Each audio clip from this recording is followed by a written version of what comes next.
In this next problem, we have a reciprocal or a rational function, so that parent equation will be y equals 1 over x.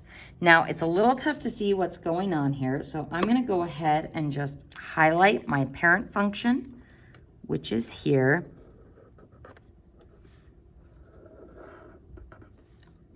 And then drawing in those asymptotes, going through 0, both vertically and horizontally.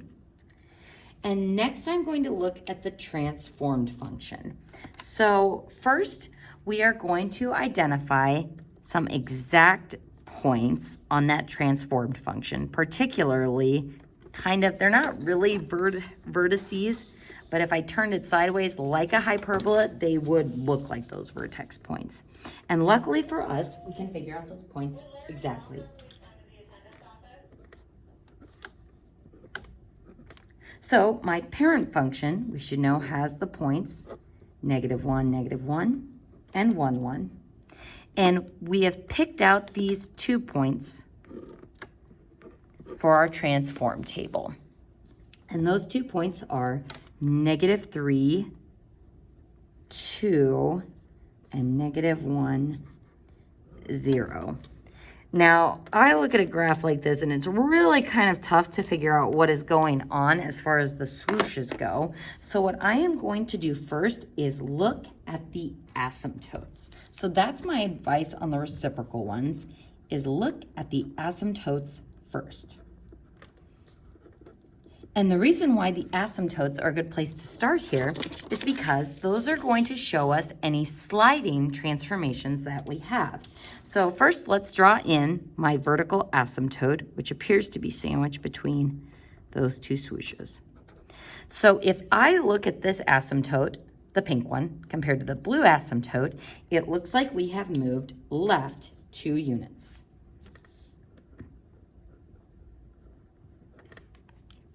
If I draw in my horizontal asymptote, which would be here,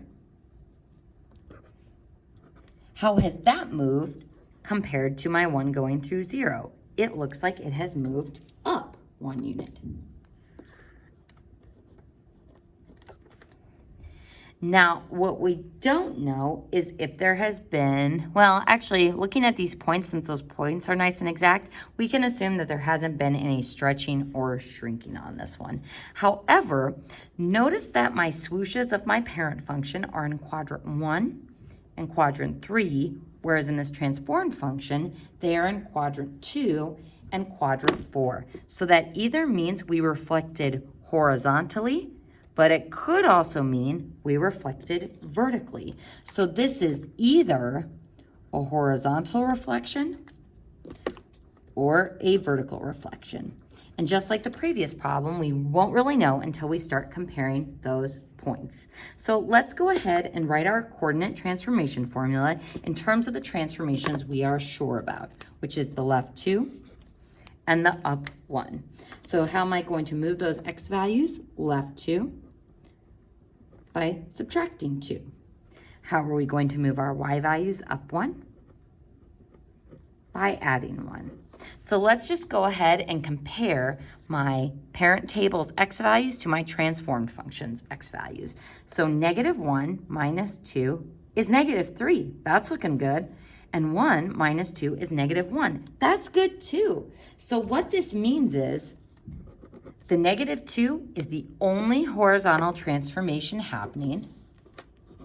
So my horizontal reflection is out and my vertical reflection is in. So there's no guesswork here figuring out the number that we're going to put in front of y. It will just be a negative since it's a reflection.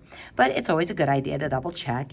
Is -1 plus 1, 2? Sure is. And is -1 plus 1, 0. Yay! So that is our correct transformation coordinate formula. But now the tricky part is turning this into our transformed equation. So y equals, we need a left 2 or an x plus 2 on the inside, which is the bottom of our fraction. We need a vertical reflection on the outside of that fraction. And we need to move up 1. So plus 1 on the outside. And again, folks, It's very tricky because it's plus 2 in the equation.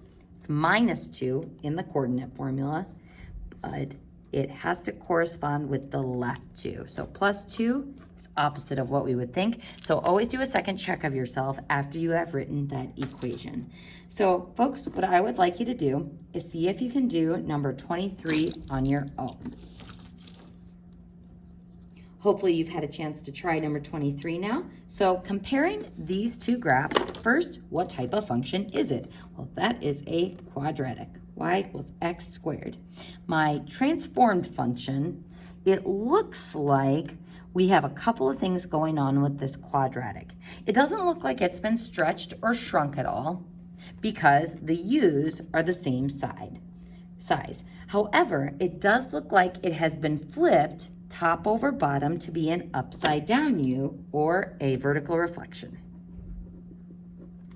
Has my vertex slid at all? It looks like it has moved to the left 3 units. So left 3. So those are my only transformations happening, and there's no ambiguity here because unlike up here where there are multiple ways we could interpret those transformations, here that is the only way I am going to get that upside down U. So how do we write our transformed equation? The negative vertical reflection will be outside the function, so outside the squared. Left 3 will be x plus 3 squared.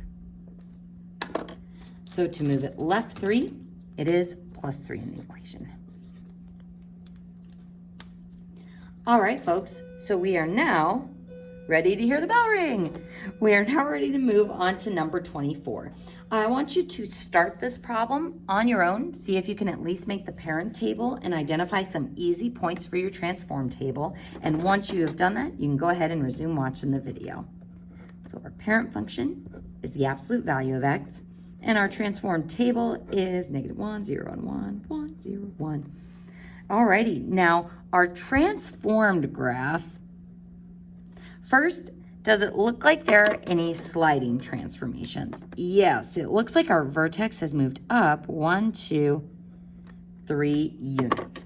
So up 3 is one of our sliding transformations, also called translations.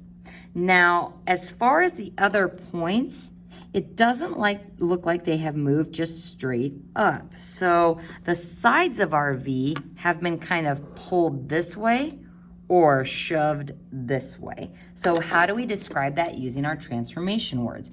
It looks like if we pulled the sides of the V out, and maybe it would be easier if I plotted these exact points. So these are points that I picked directly on the grid. And as you can see, they're a bit more spread out this way than those points.